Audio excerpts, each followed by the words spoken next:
Now at 10, the Missouri Supreme Court hears arguments over the fate of gun legislation. Plus, we'll learn how Neosho County Community College plans to use funds from USDA grants. And Fedex has selected Pittsburgh as a home for a regional distribution center. We'll tell you about the new facility. The 4 states' most watched news starts now. The fate of a Missouri gun law is in the hands of the state Supreme Court. This is KOAM News at 10. The court today heard arguments on the constitutionality of a new state law that forbids local law enforcement from enforcing federal gun laws. A lower court judge rejected a challenge to the law brought by St. Louis City and County and Kansas City officials last August, so they appealed to the higher court. The gun law has drawn strong opposition from police departments across the state, and federal law enforcement officials have said it hampers criminal investigations and hurts cooperation between federal and local investigators. The federal government cares about this case because this law has posed substantial threats to public safety. Because of HB 85, it has become harder for us to investigate all manner of crime, including violent crime, in this state. State officials who are defending the law argue it's necessary to prevent federal officials from trying to enforce new gun control measures. Gun rights groups such as the Missouri Firearms Coalition have also weighed in, arguing that the law is needed because gun rights are in a precarious situation in America. Joplin City Council today saw the results of a study looking at city employee pay compared to other pay at municipalities in the area. The study compared pay to others, including Carthage, Pittsburgh, and Jasper County, as well as Branson, Springfield, and Bentonville, Arkansas. It found that at the start of the study in March of 2020, Joplin City pay was below others in the area, but got better over time and ended higher than many cities. Generally, we're very competitive locally. We're in fact leading in a lot of areas, but there's more work to do if we're to compete regionally and attract good talent from throughout the region. The council also approved alcohol sales on Sundays effective April 1st. Nice weather to start the work week. Nick Kelly. And with temperatures certainly back above freezing, Dow, we continue the big melts, erasing memories from the winter storm that we saw last week. Right now, 7th and Rangeline looking quiet and looking good. And the numbers certainly look good as well. Once we got past our downright cold start near 20, but look at that. We catapulted to 49 degrees this afternoon, just about where we should be for this time of the year. We had some passing partly sunny skies earlier this afternoon, but we just kept things mostly clear all day long. That's how it's going to stay as we go through the overnight, and combine that with a warm front passing to the north and high pressure to the south. That is really going to help temperatures keep on trending upward as we go through tomorrow. In the meantime, we got to get past another cold night, but right now most of us are in the mid to upper 30s. This time around, even with clear skies in place, we've got a south and southwest breeze of 5 to 10. Even though it's a light breeze, that means we're only going to drop back near 31 before we hit sunrise Tuesday morning. Quick look at the day tomorrow, showing plenty of sunshine, a stronger breeze out of the south and southwest. That'll push us into the upper 50s to near 60 now. We'll see if these numbers hold for the rest of the week here in a bit. See you then. The Neosho County Community College in Chanute, Kansas was one of several recent recipients of grant money from the USDA. The college received a grant for $745,000 to help with the renovation of an old facility in the Chanute Industrial Park. That facility is being converted into the Mitchell Career and Technology Center, which will offer new programs for high school and college students. Most of the $4 million cost is covered by grants and donations, including the USDA grant, which allowed the college to add on to this project. It paid for most of the classrooms at our new location, and it paid for the electrical lab for people who want to become electricians. We'll be able to offer that program in the future as well. So we're very, very grateful to the U.S. government for providing that grant to us. InBody says they hope to have the campus open by this fall. Pittsburgh city officials announced a new Fedex facility coming to town is slated to open in October. We told you weeks ago that Fedex was exploring a new facility in Pittsburgh.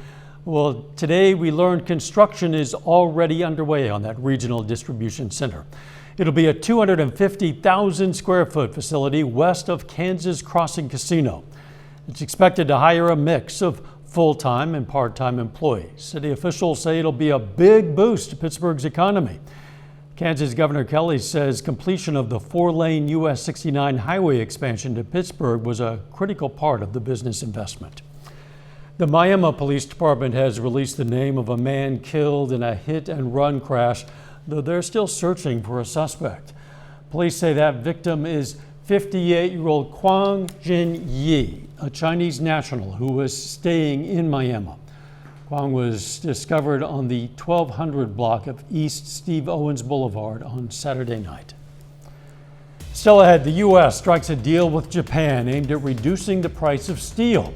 And President Biden hosts the new German chancellor to talk about security concerns as tensions continue to rise at the Ukrainian border with Russia. A source says the U.S. and Japan have reached a deal to cut Trump-era tariffs on steel. The deal would allow a limited amount of Japanese steel to be imported into the U.S. without the current 25% levy. Former President Trump put the tariffs in place in 2018, citing national security concerns. The move caused other nations to impose retaliatory tariffs on other products. The deal follows an agreement between the U.S. and the European Union to ease Trump-era metal tariffs last year. The computer chip shortage has had a major impact on Ford's vehicle production. The company announced it's suspending or slowing production at several of its factories in North America this week because of the short supply. It stopped production at its Chicago assembly plant, and its plant in Mexico is being shut down this week. The production pause is also impacting Ford's Kansas City assembly plant, which builds its popular F-150 line of trucks. Shifts have been cut down to one only. The same goes for its Dearborn factory. Ford employs about 183,000 people around the world.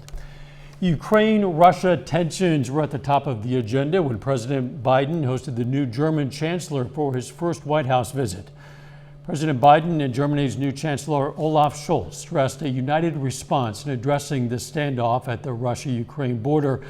Another key topic, the Nord Stream 2 pipeline to transport natural gas from Russia directly to Germany.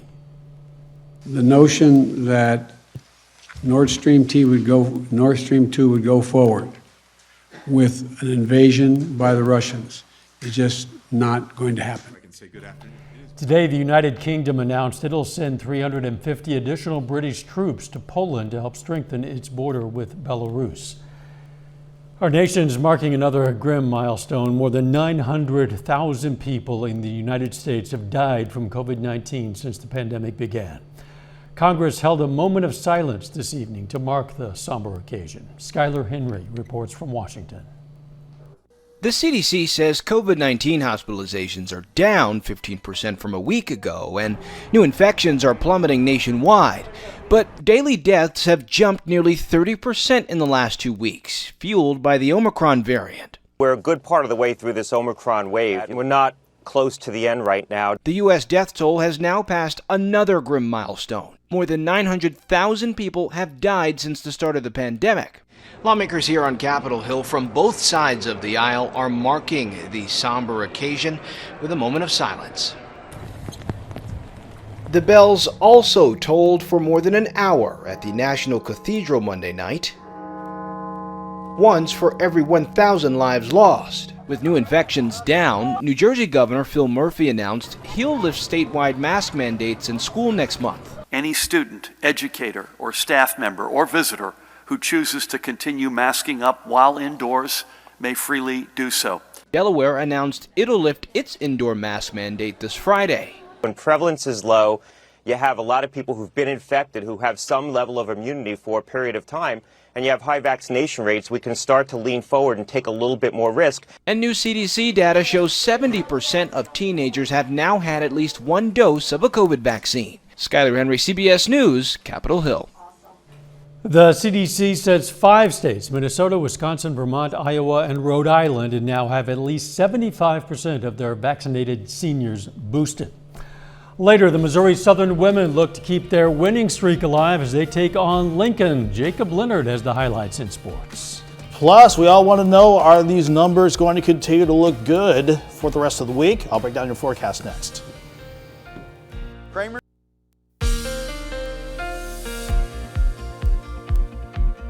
The memories of our last winter storm that we saw last week continue to fade away as the temperatures continue to trend warmer, certainly as we went through the day and as we go throughout much of the extended forecast. For the time being, though, we're putting a little pause on the melting, or what little there is pretty much left to melt, but still looking good. A quiet live shot from Indigo Sky outside of Seneca, Missouri.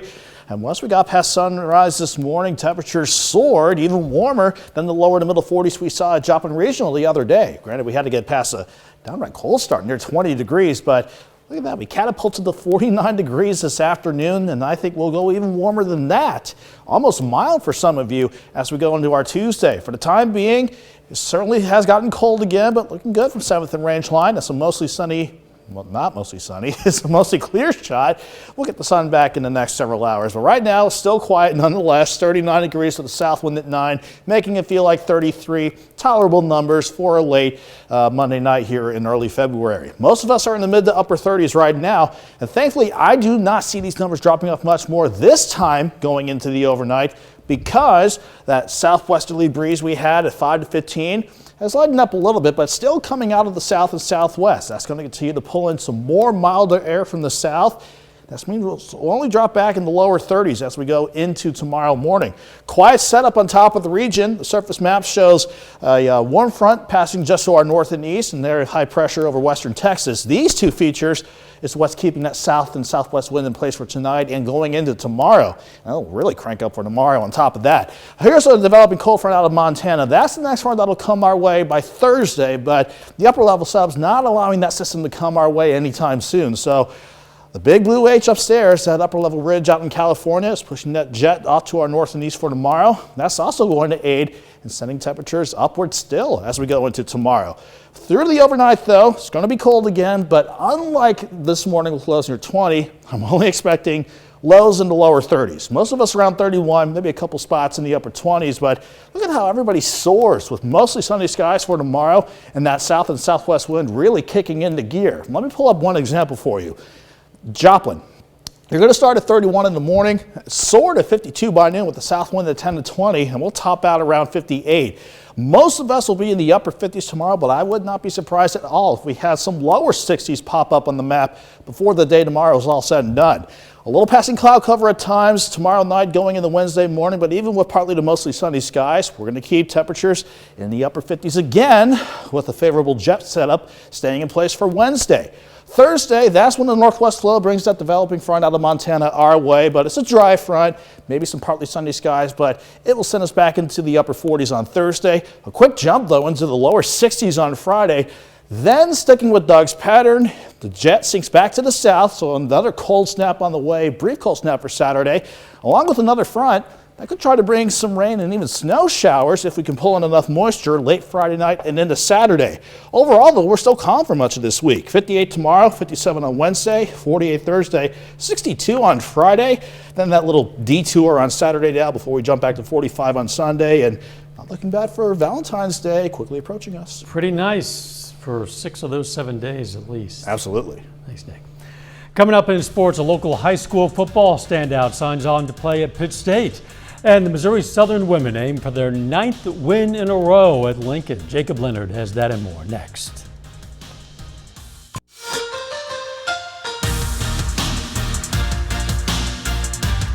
Missouri Southern basketball is on the road tonight for a conference doubleheader against Lincoln. On the women's side, the Lions are the hottest team in the league right now, entering the night on an 8-game winning streak. Southern with a chance to pull into a tie for first place in the MIAA tonight. Blue Tigers competing early. Corner 3 goes for Kelsey Mitchell. Game tied at 7. But then the shots begin falling for Southern. Lacey Stokes, step back 3. She scores 18 with 6 steals. And here's Cameron Call, another Mount Vernon product. Southern up by as many as 21 in the first half. And Maya Johns here spots up from downtown. Johns career high 24. Lions by 19 at the break. Then second half, Lane Skiles connects from the corner. All Lions in this one, they win at 77-48. As for the Missouri Southern men, they try to avoid a third straight loss tonight facing the Blue Tigers. Southern got a game winner in the final seconds from Winston Desiso. Lions win at 63-62. Avery Taggart leads with 23. while Dessaso gets the game winner and 18 points. The Pittsburgh State Gorillas are also in action tonight on the road against Central Missouri. The Pitt State women try for back-to-back wins after beating Lincoln on Saturday. The Gorillas trying to avoid the season sweep to the Ginnies after falling to UCM in Pittsburgh back in December. The PSU down early. Sydney Crane, nice move, steps through, and look at this. Eventually it falls. Gorillas, though, down 3. Now, late in the first, Tristan Gegg driving and scoring with the left hand. The Labette County High School product posts a team-high 16. Pitt State down 11 after the first.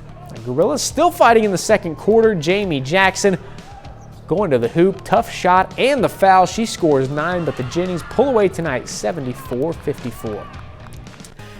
After that, the Pitt State men hit the floor against the Mules, looking for a much-needed win after dropping 7 of their last 8. R.J. Lawrence comes up big with 20 points, going 4 for 4 from deep. Gorillas, nice road win over Central, 71-68. The Carl Junction girls basketball team has been on a roll the last few weeks. The Bulldogs have won 5 in a row to get to 16-5 overall and are currently ranked 6th in the state in Class 5. And tonight, Carl Junction on the road for a COC rivalry game in the Dome facing the Webb City Cardinals. In the first quarter, Chloe Burke, a nice move, step back 3. Carl Junction with the early lead. The second quarter now, still a tight game. Nia Robbins connects from deep. Cardinals actually lead by 1 at halftime. The second half, CJ finishes. Destiny Berge, you know her by now. 3-ball from the corner. 4 threes tonight for Berge. She finishes with 16. Hallie Shorter, she hit 3 threes in this one. Here's one of them. Shorter finishes with 9. Carl Junction pulls away from Webb City 55-40. Today's a big day for a big group of seniors at Webb City High School. 8 Webb City student athletes signed today to continue their careers in college. 2 of those 8 today signed to play football in college. Dupree Jackson will play running back at William Penn University. Christian Kinney, 6'1", 250, is going to go play at Harding to play on the offensive line. Now, these 2 helped the Cardinals win their 16th state championship back in December. I went on a visit there, and it was just a really good visit. They showed me a lot of things. I felt like they treated me good, and it felt like a place I'd like to be at. For a minute there, I wasn't sure if I was going to play at the next level, and I'm just really glad that I did, because I'd miss it for sure, and I'm glad I get to pursue the next level of football. I wanted to find a place like a winning program and somewhere as close to here as I could, and I think that's where it is. They seemed like our coaches, they seemed like they really cared about me and wanted me to be there, so that's why I decided to go. You can check out our interviews with all 8 Webb City signees in this story on the sports page at KOAMnewsnow.com. To Frontenac High School now, Pitt State football adds a local guy. Frontenac senior Lane Franklin signs this afternoon to play on the defensive line for the Gorillas. Franklin was a 4-year starter for the Raiders, earning All-League and All-State recognition. He's happy to get the opportunity after his senior season was cut short to an injury in the state semifinals. It was a tough, hard grind. It wasn't fun. It sucked putting in all those hours, but it's what you got to do if you want to continue playing. I just want to get better, work hard in the weight room, get faster, get stronger to prepare myself for my sophomore year. The Missouri Southern Lions play their first home baseball games of the season today. The Lions host a 3-game series against Winona State, beginning with a doubleheader this afternoon. Now here's game 1 today. Southern 0-1, aiming for their first win of the season. Top of the first, this dude Cole Woods comes out dealing on the mound for Southern. 3 strikeouts in the first, finished with 10 in just 5 innings of work. Bottom of the first now, Lions get on the board first. Tommy Stevenson shoots it back up the middle. Jordan Fitzpatrick comes home. Southern gets 2 in the first. Then in the third, more from Stevenson. He had a big day today. Squares up on this one, puts it way over the fence in center. First homer of the season for Tommy Stevenson. Then in the fourth, Lions add to their lead. Jordan Fitzpatrick fights it off into left. That scores another. He drives in 3. Southern gets 6 in the fourth to go up 10-0. Lions roll by the Warriors in game 1, 13-1. In game 2, Southern trying to sweep the doubleheader. That's just what they did, winning 15-9. Tommy Stevenson, another big game. 2 for 4 with 2 more home runs and 4 RBIs. Henry Kuziak also huge, 3 for 5, 2 jacks and 4 RBIs. And Pittsburgh State also in action today, aiming for a 2-0 start against Oklahoma Baptist. That game is final. Gorillas fall 10-4. Caden Fowler, though, nice day, going 3 for 4 with a home run and 3 RBIs. And that's a look at sports. We're back with more news after this. Take time now to honor a local veteran. Seaman Fred Horst served in the U.S. Navy. He's from Burns, Kansas, and we are proud to salute Seaman Fred Horst, tonight's four-state hero. Check out these photos from Wollongong National Park in Gabon, Western Africa. For the first time, chimpanzees were seen applying insects to their own wounds and the wounds of others, possibly as a form of medication. Researchers witnessed the behavior within a community of 45 chimps as part of the Azuga Chimpanzee Project. The team cataloged 76 cases of chimps using insects over 15 months from November of 2019 to February of 2021. The study shows that it's possible the insects have an antiseptic or anti-inflammatory effect on their injuries. Humans use them for the exact same purposes dating back to 1400 BC. It's also possible that it's a learned behavior in some chimps. The findings were released in the Journal of Current Biology. Isn't that something? That is something. I've seen chimpanzees use tools and do other extraordinarily smart things, but using an effective medication, I guess. Yeah. With the insects. The weather nice for a while. Yeah, especially the next few days with highs in the upper 50s, plenty of sunshine, 48 Thursday, 62 on Friday. And I got to say, Leonard, it was funny to see the sports highlights, especially baseball. It was funny to see snow still on the ground. Yeah, they took a lot of work for Southern to actually get that game in. It took them a few hours to clean all the snow off. But speaking of Missouri Southern, the women 9th straight win tonight, 13-3 in the MIAA. They're now tied for first place in the conference. Wow, good for them. Thanks for joining us. Don't forget the morning show, 5 a.m. Let's make it a great tomorrow.